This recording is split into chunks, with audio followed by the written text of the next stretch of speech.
water, there's not a straight line. There's no lines. There's probably some people that go on the ocean and they go on a straight line, but they beat themselves up doing it. You need to make your own route, and you need to make your own maps. You need to question the maps that are given, that are publicized. And I think the arts do that beautifully. They really do. How do we as Indigenous people decolonize our sexualities, our genders, and the way we view those who identify outside of the binaries, male or female?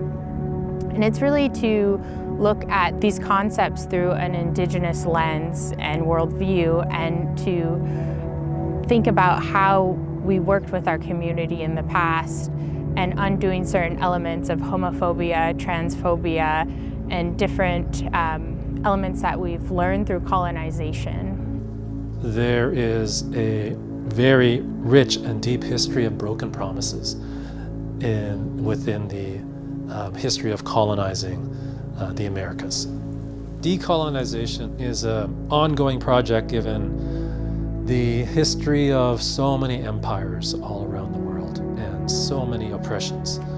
So whether it's from the perspective of gender equality or sexual orientation or class difference or resisting white nationalist narratives, hopefully we can make a difference to include more people within the realm of a good life. I think that with my work and how I make my work, it really relates to me trying to figure out how I can connect myself to the world around me, but also to where I'm from. So for me, it's like I find that a lot of my work is either discovering how to be involved in learning, cultural sort of action, like beading or making moccasins, or it's a way to sort of figure out how to comment or look at the world and how do I situate myself within that place and space and history. After the election of Donald Trump, I had a kind of artistic crisis.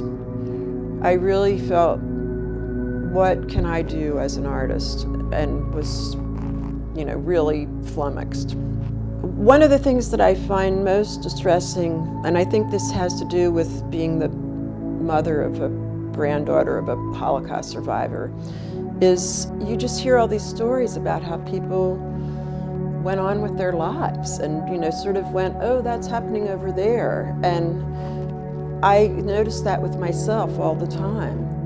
I'm trying to change things in my life to be less complicit in all the bad stuff that's going on. That's part of what I'm trying to do with these pieces, is to put people inside of these things and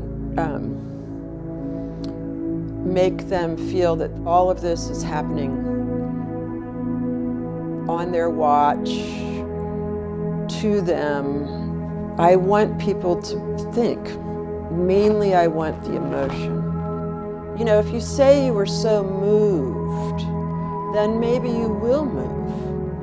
In this discussion of multiculturalism in the arts, one facet that is constantly sort of swum around or not included are artists who are from the Arab world or that have Arab ties. And I felt like if there was anybody that should be tackling the crossover of world events and the Arab world on U.S. policy and on U.S. experience, it should be somebody who has that association, and that happened to be me.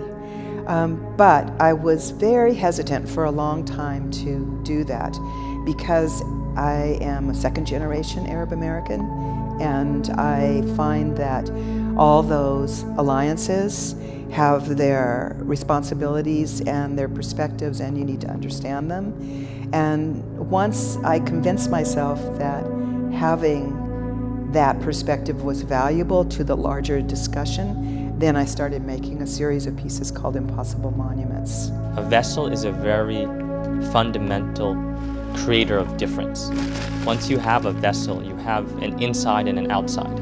It affects the world. It doesn't simply hold a thing. It embodies a situation where you can have something sacred and something profane. You can have something contaminated and something pure. And I think a lot of my work revolves around these borders or moments of encounter or edges. And the vessel for me seemed like something that is so straightforward, and yet its effect is really quite profound. I think that one of the best things about being an artist, and especially as a painter, is to go in search of surprises. And I think that the allegory at the core of the premise for this exhibition is about exploration and discovery and mapping, perhaps. And that, for me, there's like a really clear correlation between being out in the world, making those discoveries about what's around the next corner of the canyon, to being in the studio and working as a painter and constantly seeking those surprises, some of which are fortunate and some of which are, minute little disasters that you have to fix.